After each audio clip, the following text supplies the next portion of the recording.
It's about 17 minutes till 8 o'clock. Thank you so much for joining us once again. As we navigate the aftermath of the freeze, there's still some challenges that some residents may face now that most of the people didn't think they would have to when it comes to the ice as it's melting. That involves your homes or apartments. So CW39 Houston's Kara Willis is live once again in Missouri City with a look at what the experts say you should be doing to check now to avoid any problems. So what is the first step, Kara, everyone needs to do?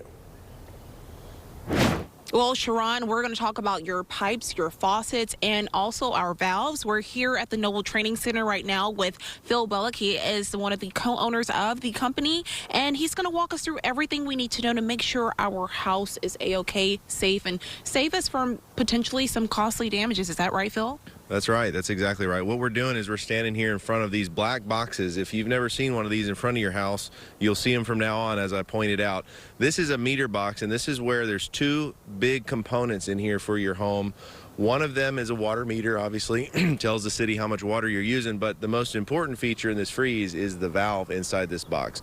So if you're not familiar with this valve, what you can do is, and it's hard to open, right? It is hard to open. If you if you can't open it, then you need to take a screwdriver and you can actually put it in this crease here. But some people have this port that allows you to just take this lid off. And inside there are, again, two components. One is the water meter here, and one is that valve. Now the valve could either be on either side of the meter, but in this case it's on the left side here. And there's a number of ways to actually turn this valve off if you need to turn it off or back on after the freeze is over. And you can use some simple tools like a vice grips here, or crescent wrench, of course. Simple tools you might have around your house. Yeah, you may have these around your house. Most people do. You know, smaller tools are not going to work, and sometimes that valve is a little bit hard to get to. You may need a shovel, in fact, to dig around the valve, make sure and open it up right.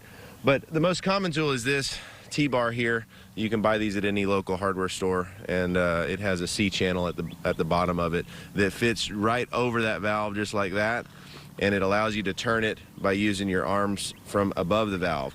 Now you'll notice that on there there's different directions you can turn it. What I like to say is you kind of line it up with the water flow. So if the water flow is through the pipe this direction, then you're going to line it up that way, and that would be on.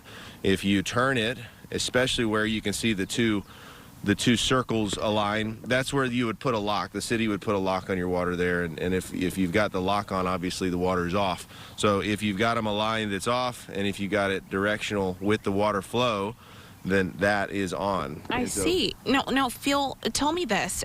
How often should you be checking this? I imagine that if this rusts too much, that can be problematic. Is that right? That is right. I mean, these valves go bad. They're property of the city, and the city will come and replace them if they go bad. In this case, if you're not able to get to the valve, you can call the city. They'll come dig it up. If you've got this meter turning also, you'll notice you may have a leak. So one of the things that I tell people to do is after the freeze, you're going to turn your water on right. You're going to make sure everything's off in the home. And you want to come out here and you want to look at this meter, and there's a little red dial here that is spinning, and that dial will tell you whether or not you've got a water leak. Okay, well, I learned something new today. Not very confident. I'm going to call Phil if I need some assistance with this when I check the one at my house. But, you know, we have so much more coming up that you're not going to want to miss. We're going to go back inside the house and actually show you some things you can also check off to make sure your house is safe and ready after the freeze. Sending it back to you, Sharon.